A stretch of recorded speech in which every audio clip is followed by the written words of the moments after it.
نور کی کیفیت۔ اس نور حجابات سے مراد وہ روشنی نہیں ہے جو آنکھوں سے نظر آتی ہے، بلکہ یہ نور وہ ہے جس کا ذکر قرآن کریم میں اس آیت میں ہے۔ اللہ نور السماوات والارض مثل نورہ کمشکاۃ فیہا مصباح، پارہ نمبر 8 رکوع نمبر 11 آیت نمبر 35۔ اللہ تعالی نور یعنی ہدایت دینے والا ہے، آسمانوں کا اور زمین کا۔ اس کے نور کی حالت عجیبہ ایسی ہے جیسے فرض کرو ایک طاق ہے اور اس میں ایک چراغ ہے۔ اب ہم یہ بحث ختم کرتے ہیں۔ اس موضوع کا تعلق علم معاملہ سے نہیں ہے بلکہ علم مکاشفہ سے ہے۔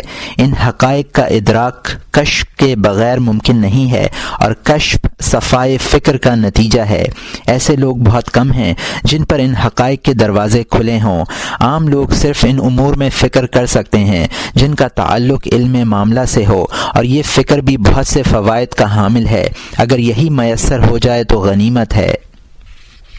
راہ آخرت کے سالکین کو چاہیے کہ وہ صبح کی نماز کے بعد ان چاروں وظائف کو اپنا معمول بنا لیں، بلکہ بہتر تو یہ ہے کہ ہر نماز کے بعد یہ وظائف پڑھیں۔ نماز کے بعد کوئی وظیفہ ان وظائف سے بڑھ کر نہیں ہے۔ ان وظائف پر قدرت حاصل کرنے کا بہترین طریقہ یہ ہے کہ ہر سالک اپنا ہتھیار اور اپنی ڈھال سنبھال لے۔ روزہ ایک ڈھال ہے۔ روزہ کے ذریعے شیطان کے راستے مسدود ہو جاتے ہیں۔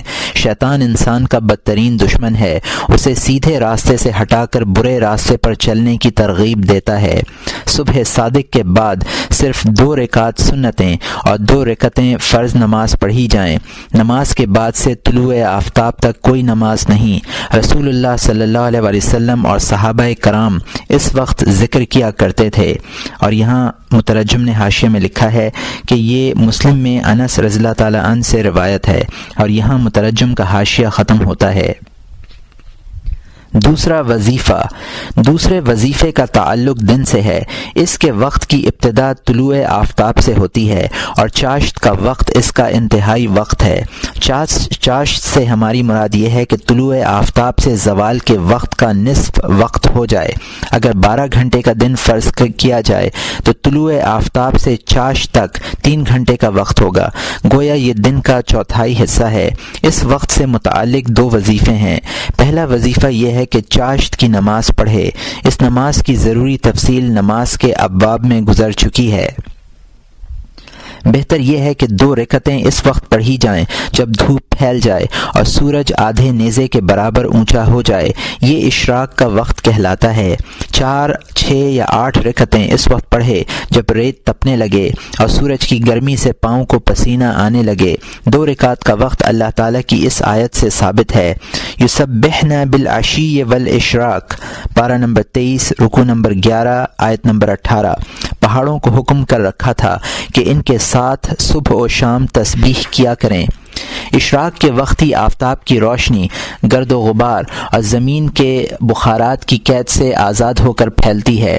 4 رکعت کے وقت کے لیے صبح ضحی اعلیٰ کے الفاظ استعمال کیے گئے ہیں۔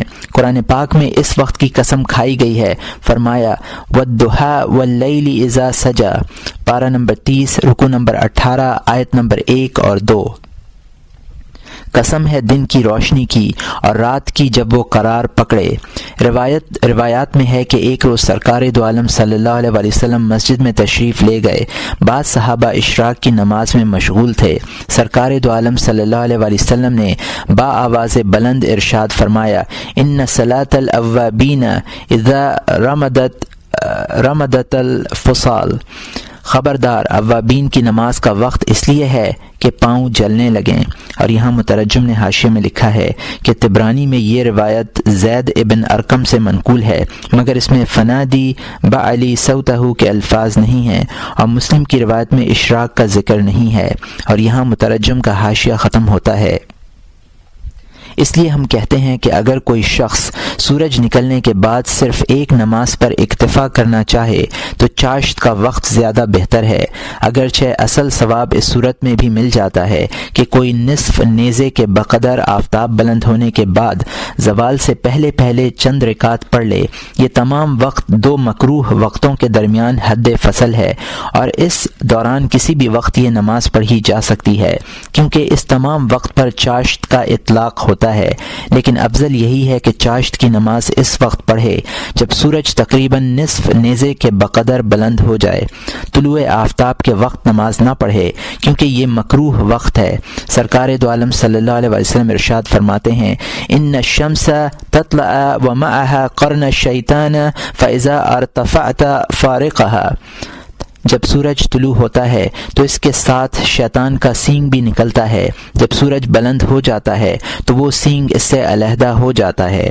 اور یہاں مترجم نے حاشیے میں لکھا ہے کہ یہ روایت کتاب الصلاۃ میں گزر چکی ہے، اور یہاں مترجم کا حاشیہ ختم ہوتا ہے۔ آفتاب کے بلند ہونے کا کم سے کم درجہ یہ ہے کہ سورج زمین کے ابخارات اور گرد و غبار سے نکل جائے اور اس کی روشنی صاف ہو جائے۔ انداز اور قیاس کے ذریعے یہ وقت معلوم کیا جا سکتا ہے۔ اس وقت سے متعلق دوسرا وظیفہ یہ ہے کہ عادتاً لوگوں کے جو کام اس سے متعلق ہیں اس وقت ان کی تکمیل کرے، مثلا مریض کی عیادت، نماز جنازہ میں شرکت، نیکی اور تقوی پر لوگوں کی مدد، مجلس علم میں حاضری، مسلمانوں کی حاجت روائی اور دوسرے امور خیر۔ اگر ان میں سے کوئی امر درپیش نہ ہو تو ان چاروں وظائف میں مشغول رہے جو گزشتہ صفحات میں بیان کیے جا چکے ہیں، یعنی دعا، ذکر، فکر اور تلاوت قرآن کریم۔ اس وقت نوافل بھی پڑھ سکتا ہے۔ طلوع آفتاب تک مکروہ وقت تھا، مگر یہ وقت مکروہ نہیں ہے، اس لیے اگر چاہے تو پانچویں وظیفے کے طور پر نماز پڑھے، اور صبح صادق کے بعد مستحب یہ ہے کہ صرف تحیۃ المسجد کی 2 رکعتیں اور فجر کی سنتیں ادا کرے، نوافل نہ پڑھے بلکہ مذکورہ بالا وظائف میں مشغول رہے۔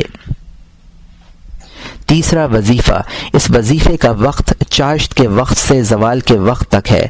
طلوع صبح سے زوال تک کے درمیانی وقت کو 2 حصوں میں تقسیم کیا جائے۔ نصف اول اشراق کا وقت ہے اور نصف ثانی چاشت کا وقت ہے۔ اصل میں طلوع کے بعد 3 گھنٹے گزرنے پر نماز کا حکم ہے۔ طلوع پر 3 گھنٹے گزرنے سے پہلے کی نماز ہے، 3 گھنٹے گزرنے پر ظہر ہے، پھر 3 گھنٹے کے بعد عصر ہے، اور 3 گھنٹے کے بعد مغرب ہے۔ طلوع آفتاب اور زوال کے درمیان چاشت کی نماز ایسی ہے جیسے غروب آفتاب اور زوال کے درمیان عصر کی نماز۔ فرق صرف یہ ہے کہ چاشت کی نماز فرض نہیں ہے اور عصر کی نماز فرض ہے۔ وجہ یہ ہے کہ چاشت کی نماز کا وقت لوگوں کی مصروفیتوں کا وقت ہے۔ بندوں کی سہولت کے پیش نظر خداوند قدوس نے چاشت کی نماز فرض نہیں کی۔ اس وقت بھی ذکر، فکر، دعا اور تلاوت کلام پاک کا اشتغال رہنا چاہیے۔ ان چاروں وظائف کے علاوہ اس وقت سے متعلق 2 وظیفے اور بھی ہیں۔ ایک یہ ہے کہ فکر معاش کرے، کمانے میں مشغول ہو اور بازار جائے۔ اگر کوئی شخص تاجر ہے تو اسے چاہیے کہ وہ سچائی اور ایمانداری کے ساتھ تجارت کرے، اور اگر پیشہ ور ہے تو لوگوں کی بھلائی پیش نظر رکھے، کسی بھی کام میں اللہ کے ذکر سے غفلت نہ کرے۔ اگر کوئی شخص ہر روز کمانے پر قادر ہے تو اسے صرف اتنا کمانا چاہیے کہ جو اس کے روز کے اخراجات کے لیے کافی ہو۔ بقدر ضرورت مل جائے تو کام روک دے اور اپنے پروردگار کے گھر میں حاضر ہو کر آخرت کی کمائی میں مشغول ہو جائے۔ آخرت کے لیے زاد راہ کی ضرورت زیادہ ہے اور اس کی منفعت دائمی ہے۔ ضرورت سے زیادہ کمانے کے مقابلے میں بہتر یہ ہے کہ آخرت کے لیے زاد راہ مہیا کرنے میں لگا رہے۔ ایک بزرگ کہتے ہیں کہ مومن ان 3 کاموں میں سے کسی ایک کام میں مشغول نظر آتا ہے، یا تو وہ عبادت کے ذریعے مسجدیں آباد کرتا ہوا نظر آئے گا، یا اپنے گھر کے کسی گوشے میں اللہ کے ذکر میں مصروف ہوگا، یا اپنی ضرورتوں کی تکمیل میں لگا ہوا ہوگا۔ بقدر ضرورت کے معیار سے بہت کم لوگ واقف ہیں۔ عام طور سے لوگ غیر ضروری چیزوں کو ضروری سمجھ لیتے ہیں۔ اس کی وجہ یہ ہے کہ شیطان انہیں فقر و فاقہ اور افلاس سے ڈراتا رہتا ہے اور منکرات کی ترغیب دیتا ہے۔ لوگ شیطان کے مکر و فریب کا شکار ہو جاتے ہیں اور مفلسی کے خوف سے ضرورت سے زائد چیزیں جمع کرنے میں مشغول رہتے ہیں، حالانکہ خداوند قدوس کارساز عالم ہے۔ اس نے بندوں سے رزق اور مغفرت کا وعدہ کیا ہے۔ اکثر لوگ خداوند قدوس کے اس وعدے پر یقین نہ رکھنے کے جرم کا ارتکاب کر رہے ہیں۔ اس کا دوسرا وظیفہ یہ ہے کہ دوپہر میں قیلولہ کرے۔ قیلولہ سنت ہے۔ جس طرح سحری کھانے سے روزہ رکھنے پر مدد ملتی ہے، اسی طرح دوپہر کو سونے سے رات کو جاگنے پر مدد ملتی ہے۔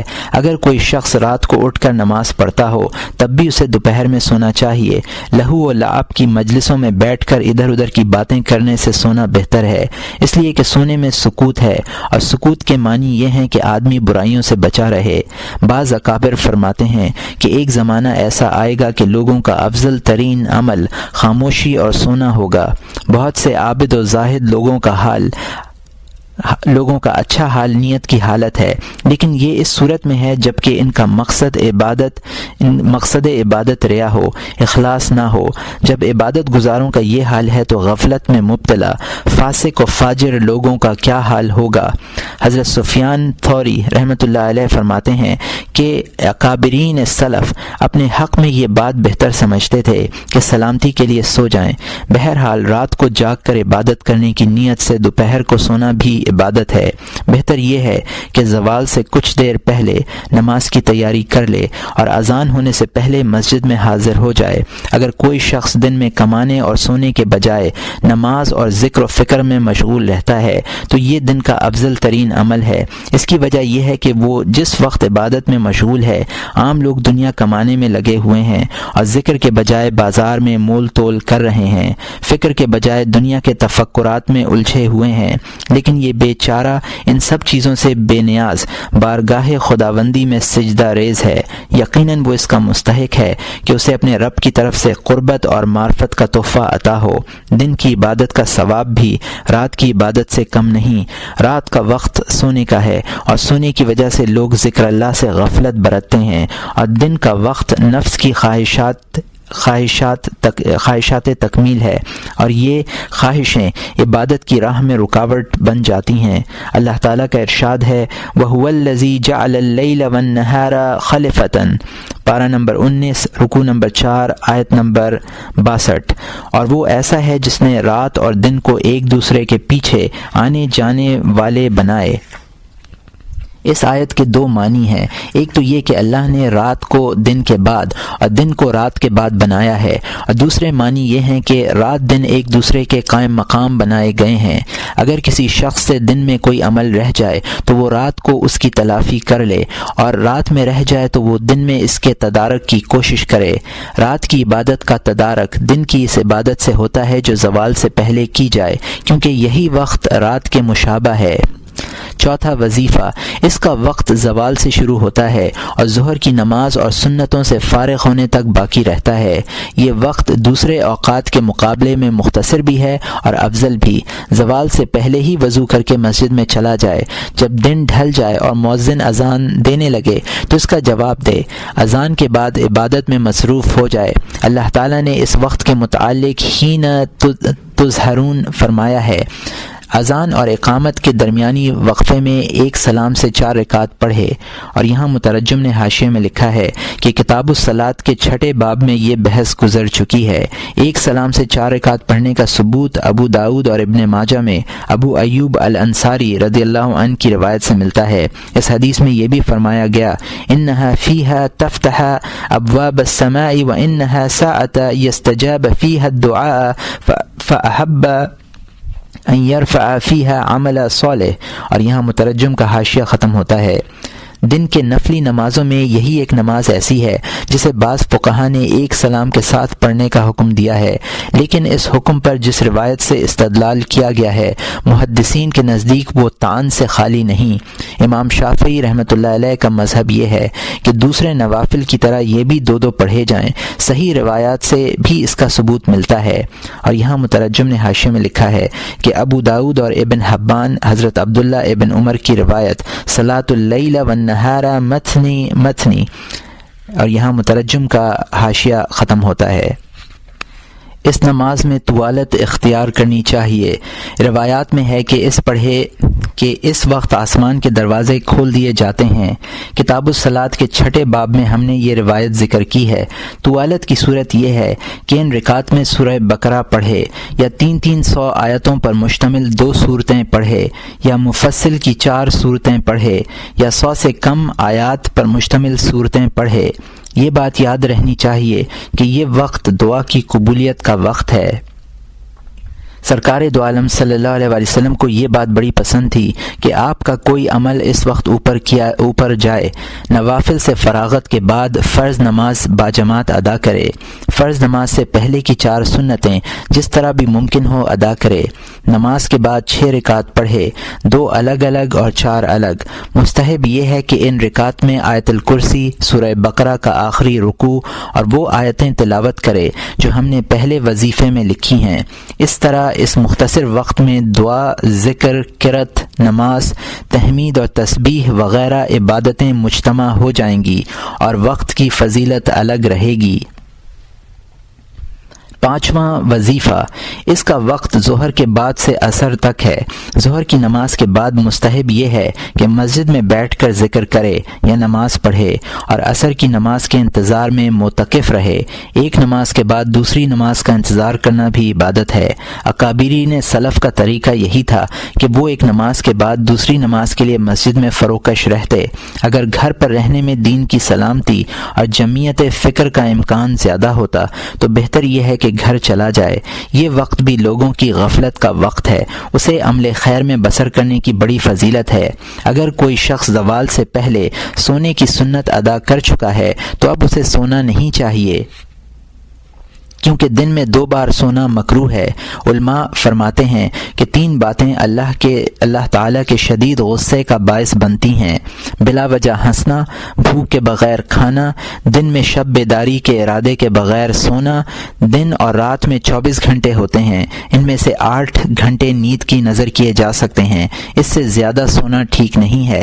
اگر رات کو 8 گھنٹے سو چکا ہے تو اب دن میں سونے کے کوئی معنی نہیں ہے۔ ہاں، اگر رات میں سونے کا موقع کم ملا تو دن میں باقی نیند کی تلافی ہو سکتی ہے۔ انسان کے لیے یہی کافی ہے کہ اگر اس کی عمر 60 سال ہے تو 20 سال نیند میں صرف ہو جائیں اور 40 دوسرے کاموں میں، جس طرح کھانا بدن کی غذا ہے، ذکر اور علم قلب کی غذا ہیں، اسی طرح نیند روح کی غذا ہے۔ یہ مناسب نہیں کہ آدمی اپنی راتیں جاگ کر گزارے۔ اللہ تعالیٰ نے رات کو نیند کا وقت بنایا ہے، تاہم حد اعتدال سے تجاوز کرنا ٹھیک نہیں ہے۔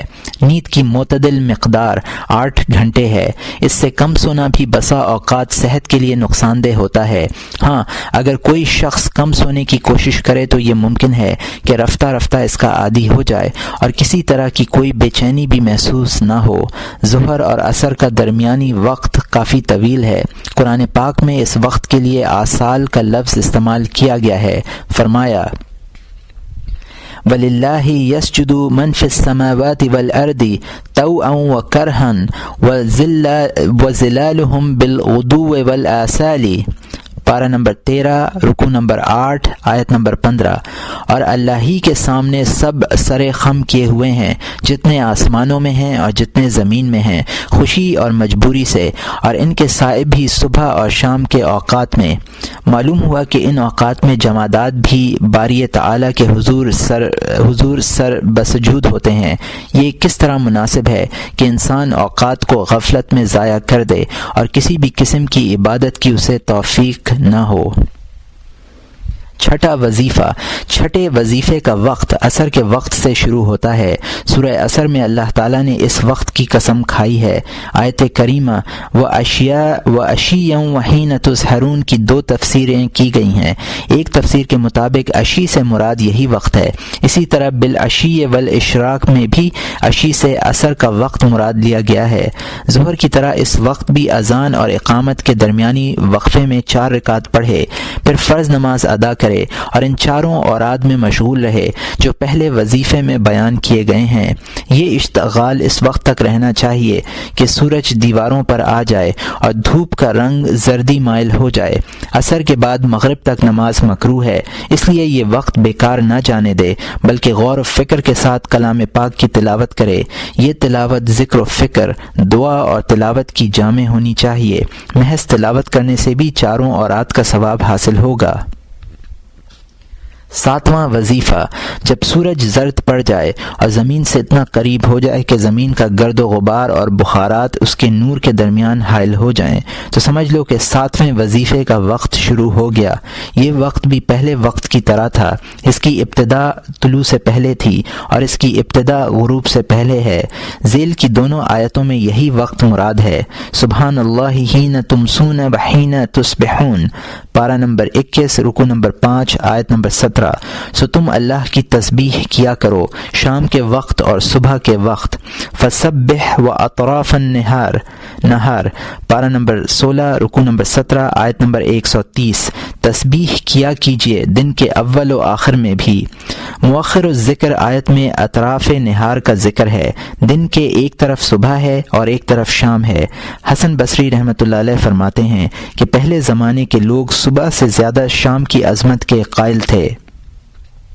ایک بزرگ فرماتے ہیں کہ اکابر سلف دن کے ابتدائی وقت کو دنیا کے لیے اور آخری وقت کو آخرت کے لیے وقف رکھتے تھے۔ اس وقت خاص طور پر تسبیح و استغفار کا ورد کیا جائے۔ اگر یہ الفاظ کہہ لیے جائیں تو زیادہ بہتر ہے۔ استغفر اللہ الذی لا الہ الا هو الحی القیوم واسألہ التوبۃ، اور سبحان اللہ العظیم وبحمدہ، میں اللہ سے اپنے گناہوں کی مغفرت چاہتا ہوں جس کے سوا کوئی معبود نہیں، اور وہ زندہ ہے، کارساز ہے، اور اس سے توبہ کی درخواست کرتا ہوں۔ پاک ہے اللہ عظیم و برتر، میں اس کی حمد بیان کرتا ہوں۔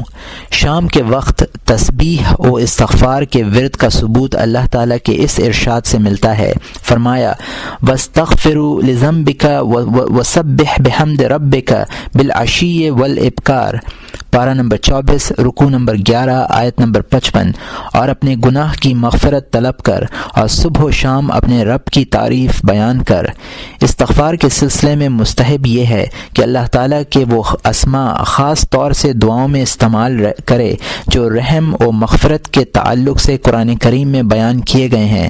مثلا یہ دعائیں پڑھے: استغفر اللہ انہ کان غفارا، استغفر اللہ انہ کان توابا، رب اغفر وارحم وانت خیر الراحمین، فاغفر لنا وارحمنا وانت خیر الراحمین، فاغفر لنا وارحمنا وانت خیر الغافرین۔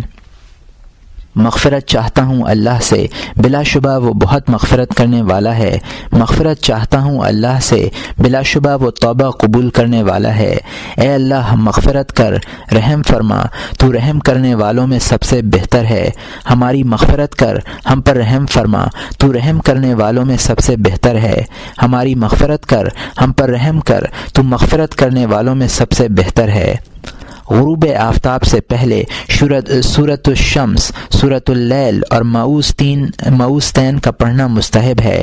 سورج ڈوبنے کے وقت خاص طور پر استغفار پڑھے۔ مغرب کی اذان کی آواز سن کر یہ دعا پڑھے: اللہم ھذا اقبال لیلک و ادبار نہارک الی آخرہ، اے اللہ یہ تیری رات کی آمد ہے اور تیرے دن کی واپسی ہے آخر تک۔ پھر اذان کا جواب دے اور مغرب کی نماز پڑھے۔ غروب آفتاب پر دن کے تمام اوقات ختم ہو جاتے ہیں۔ اس وقت بندے کو اپنے دن بھر کے اعمال کا محاسبہ کرنا چاہیے۔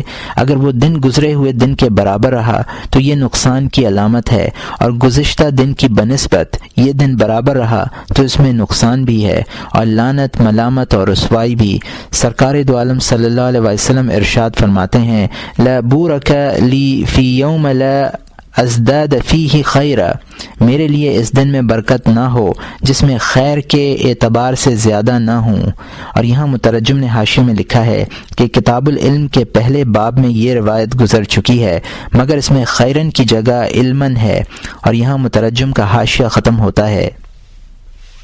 اگر احتساب کا نتیجہ یہ نکلے کہ اس کا نفس دن بھر خیر کے اعمال میں مشغول رہا اور اس کے تمام اعمال محض اللہ تعالیٰ کی رضا کے لیے تھے، تو یہ ایک بشارت ہے۔ اس بشارت پر اللہ عز و جل کا شکر ادا کرے کہ اس نے خیر کی توفیق دی اور اس راستے پر قائم رکھا جو خیر کی طرف جاتا ہے۔ اگر یہ معلوم ہو کہ اس کا دن ضائع چلا گیا، کوئی قابل ذکر عمل خیر اس کے نفس سے صادر نہیں ہوا، تو رات کو غنیمت سمجھے۔ رات دن کا قائم مقام ہے۔ دن کی کوتاہیوں کی تلافی رات سے کرے۔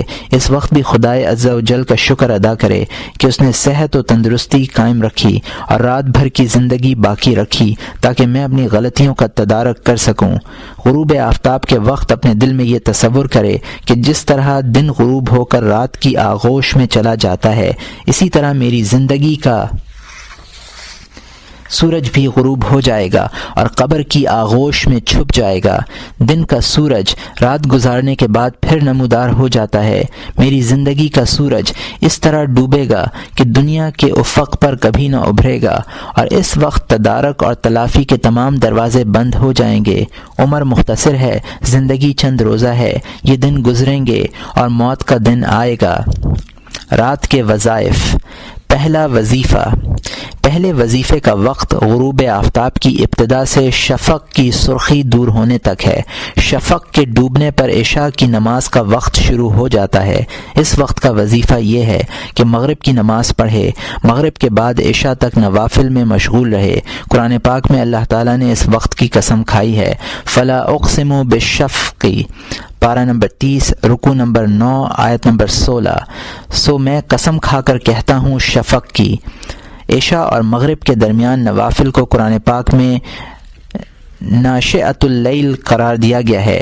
ملاحظہ کیجئے پارہ نمبر 29، رکوع نمبر 13، آیت نمبر 6۔ یہ قرآن پاک کی آیت وَمِنْ آنَاءِ اللَّيْلِ فَسَبِّحْ آخر تک، پارہ نمبر 16، رکوع نمبر 17، آیت نمبر 130 میں آناء اللیل میں تسبیح کا حکم دیا گیا ہے۔ مغرب اور عشاء کا درمیانی وقفہ بھی رات کا ایک حصہ ہے، اس لیے اس حکم میں یہ وقت بھی داخل ہے۔ صلاۃ اوابین اسی وقت کی نماز کو کہتے ہیں۔ اللہ تعالیٰ کا ارشاد ہے، تتجافی جنوبہم عن المضاجع، پارہ نمبر 21، رکوع نمبر 5، آیت نمبر 16۔ ان کے پہلو بستروں سے دور رہتے ہیں۔ اس آیت میں ان لوگوں کی فضیلت بیان کی گئی ہے جو مغرب کے بعد نماز پڑھتے ہیں اور اللہ کے سامنے سر بسجود رہتے ہیں۔ یہ تفسیر حضرت حسن بصری رحمۃ اللہ علیہ سے منقول ہے۔ آپ نے ابن ابی زیاد کے حوالے سے اسے سرکار دو عالم صلی اللہ علیہ وسلم کا ارشاد قرار دیا ہے۔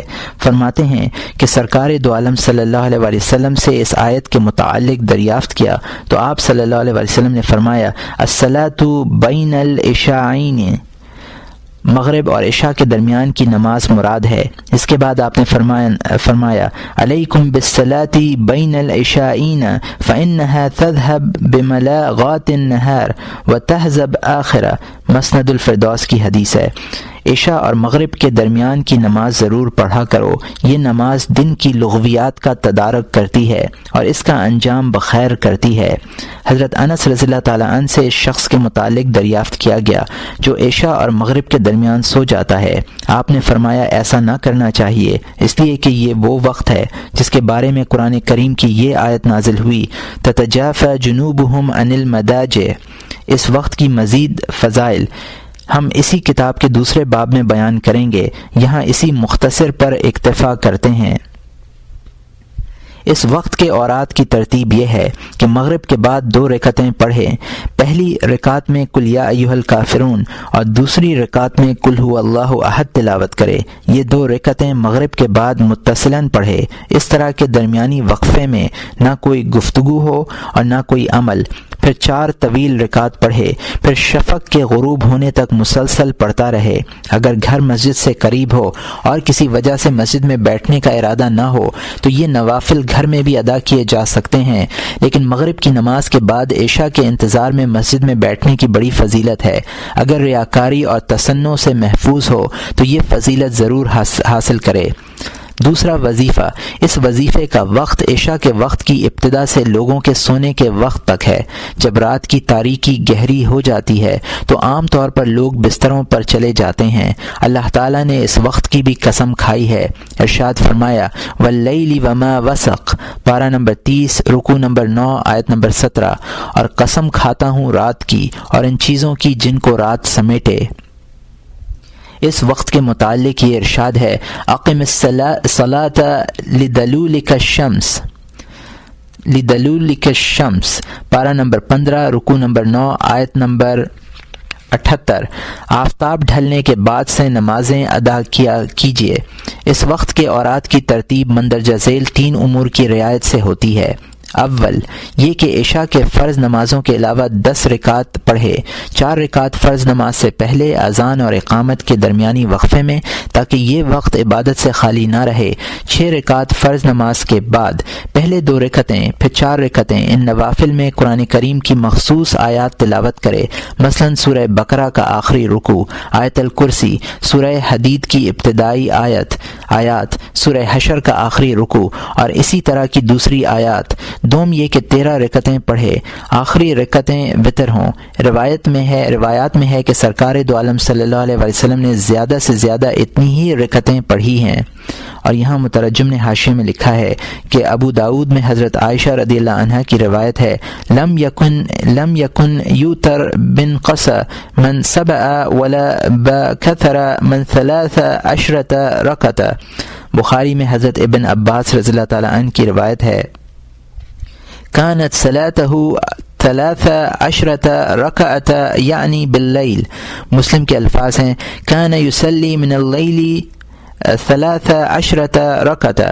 اور یہاں مترجم کا حاشیہ ختم ہوتا ہے۔ عقل مند اور احتیاط پسند لوگ ابتدائے شب میں ان رکعات سے فراغت حاصل کر لیتے ہیں اور تندرست اور طاقتور لوگ آخر شب اٹھ کر یہ رکعات ادا کرتے ہیں۔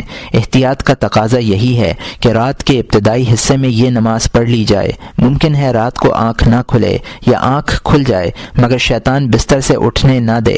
ہاں اگر آخر شب اٹھنے کی عادت ہو جائے تو افضل یہی ہے کہ رات کے آخری حصے میں پڑھے۔ اس نماز میں ان مخصوص صورتوں سے 300 آیات تلاوت کرے جو حضرت صلی اللہ علیہ وسلم اکثر پڑھا کرتے تھے، مثلا سورہ یاسین، الف لام میم سجدہ، دخان، ملک، زمر اور سورہ واقعہ۔ اور یہاں مترجم نے حاشیے میں لکھا ہے کہ سرکار دو عالم صلی اللہ علیہ وسلم سے ان صورتوں کی بکثرت قرأت کی حدیث مجھے نہیں ملی۔ البتہ ترمذی نے بروایت جابر رضی اللہ تعالی عنہ اور عائشہ رضی اللہ عنہا سورہ یاسین کے علاوہ تمام صورتوں کا سونے سے پہلے پڑھنا ثابت کیا ہے۔ جابر کے الفاظ ہیں کان لا ینام حتی یقرأ لم تنزیل السجدہ وتبارک الذی بیدہ الملک۔ عائشہ کہتی ہیں کان لا ینام حتی یقرأ بنی اسرائیل والزمر۔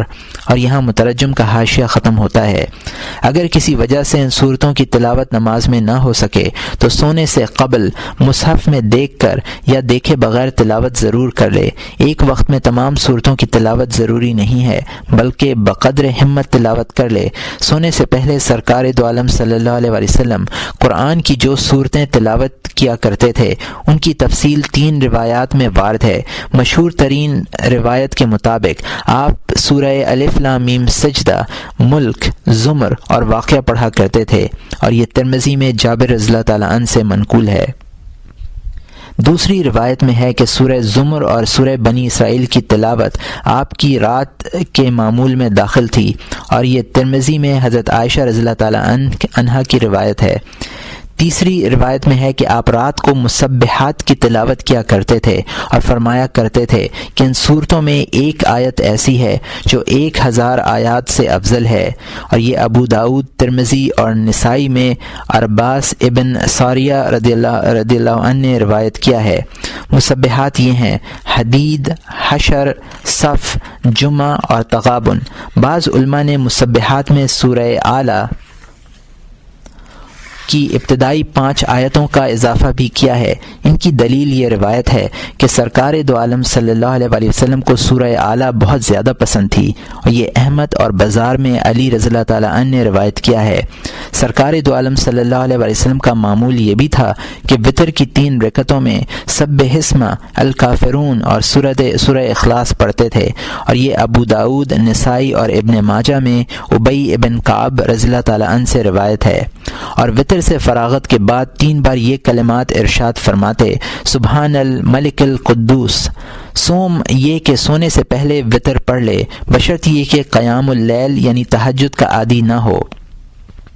حضرت ابو ہریرہ رضی اللہ تعالیٰ عنہ فرماتے ہیں کہ مجھے سرکار دو عالم صلی اللہ علیہ وسلم نے یہ وصیت فرمائی تھی کہ میں وتر کی نماز پڑھے بغیر نہ سوؤں۔ یہ بخاری و مسلم میں ہے۔ لیکن اگر رات کو اٹھ کر نماز پڑھنے کی عادت ہو تو تہجد کے ساتھ ہی وتر ادا کرنے چاہیے۔ وتر کے سلسلے میں تاخیر افضل ہے۔ ارشاد نبوی ہے: صلاۃ اللیل مثنی مثنی فاذا خفت الصبح فوتر برکعت۔ یہ بخاری و مسلم میں ابن عمر رضی اللہ تعالیٰ عنہ سے منقول ہے۔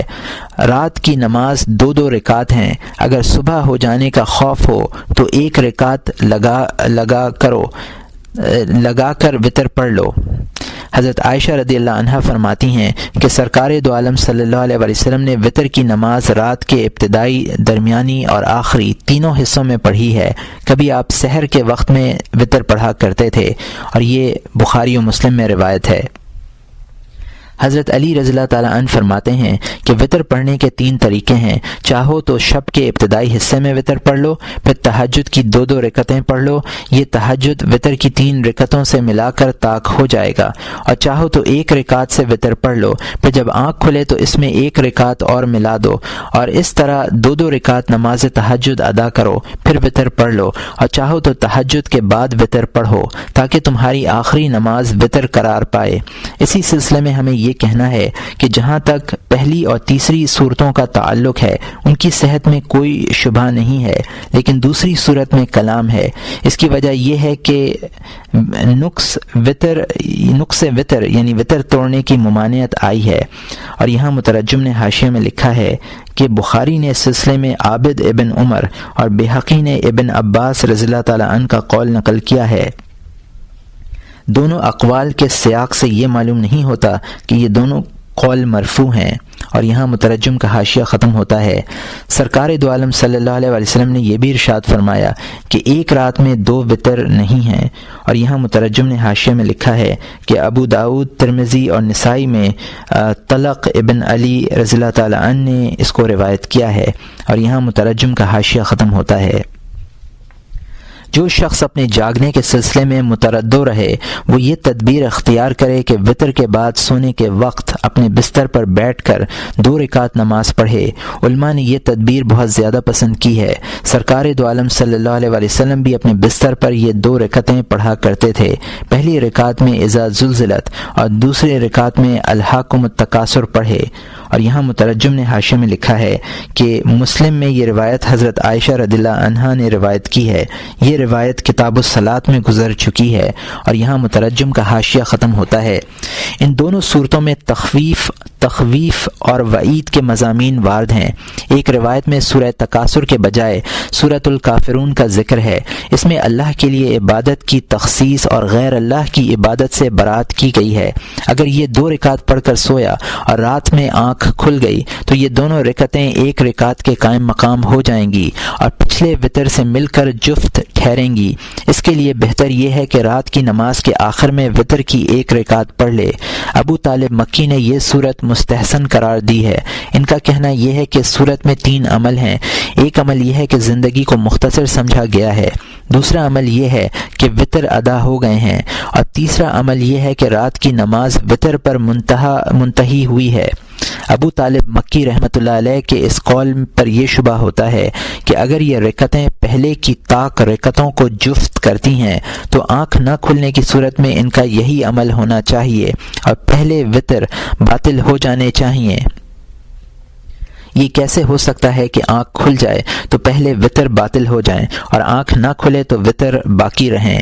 ہاں، اگر سرکار دو عالم صلی اللہ علیہ وآلہ وسلم سے یہ ثابت ہو جائے کہ آپ نے 2 رکعتوں سے پہلے وطر پڑھے تھے اور رات میں اٹھ کر وطر کا اعادہ کیا تھا، تو ابو طالب مکی رحمۃ اللہ علیہ کی بیان کردہ صورت میں کوئی قباحت نظر نہیں آتی۔ اس وقت یہ بھی تسلیم کیا جا سکتا ہے کہ یہ دونوں رکعتیں ظاہر جفت ہیں اور باطن میں طاق ہیں۔ جاگنے کی صورت میں ان رکعتوں کو باطن پر رکھا جائے گا اور نہ جاگنے کی صورت میں ظاہر پر محمول کیا جائے گا۔ وطر کے بعد یہ الفاظ کہے: سبحان الملک القدوس رب الملائکۃ والروح جللت السماوات والارض بالعظمۃ والجبروت وتعذرت بالقدرت وقہرت العباد بالموت۔ پاکی بیان کرتا ہوں بادشاہ کی جو نہایت پاک ہے، ملائکہ اور جبرائیل امین کا رب ہے۔ تو نے آسمانوں اور زمین کو اپنی عظمت اور کبریائی سے ڈھانپ لیا ہے، تو قدرت سے عزت والا ہے اور تو نے موت کے ذریعے بندوں کو زیر کیا ہے۔ سرکار دو عالم صلی اللہ علیہ وآلہ وسلم کا معمول وفات تک یہ رہا کہ آپ فرائض کے علاوہ بیشتر نمازیں بیٹھ کر پڑھا کرتے تھے۔ اور یہاں مترجم نے حاشیہ میں لکھا ہے کہ بخاری و مسلم میں عائشہ رضی اللہ عنہا کی روایت کے الفاظ یہ ہیں: لما بدن النبی صلی اللہ علیہ وسلم وثقل كان اکثر صلاته جالسا۔ اور یہاں مترجم کا حاشیہ ختم ہوتا ہے۔ صحیح حدیث سے بھی یہ ثابت ہے کہ بیٹھنے والے کو کھڑے ہونے والے کی بنسبت نصف ثواب ملتا ہے اور لیٹنے والے کو بیٹھنے والے سے آدھا ثواب ملتا ہے۔ اور یہاں مترجم نے حاشیے میں لکھا ہے کہ یہ بخاری میں عمران ابن حسین رضی اللہ تعالیٰ عنہ نے روایت کیا ہے، اور یہاں مترجم کا حاشیہ ختم ہوتا ہے۔ اس سے معلوم ہوا کہ نوافل لیٹ کر بھی ادا کیے جا سکتے ہیں۔ اور یہاں مترجم نے حاشیے میں لکھا ہے کہ احناف کے نزدیک صرف نوافل بیٹھ کر ادا کیے جا سکتے ہیں، فرض اور سنت جب تک مجبوری نہ ہو بیٹھ کر پڑھنا درست نہیں۔ جوہرۃ النیرہ جلد 1 صفحہ 75۔ اور یہاں مترجم کا حاشیہ ختم ہوتا ہے۔ تیسرا وظیفہ، رات کا تیسرا وظیفہ سونا ہے۔ سونے کو وظیفہ قرار دینا صحیح ہے۔ اگر سونے کے تمام شرعی آداب کی رعایت کی جائے تو اس میں شک نہیں کہ یہ بھی عبادت ہے۔ چنانچہ روایات میں ہے کہ اگر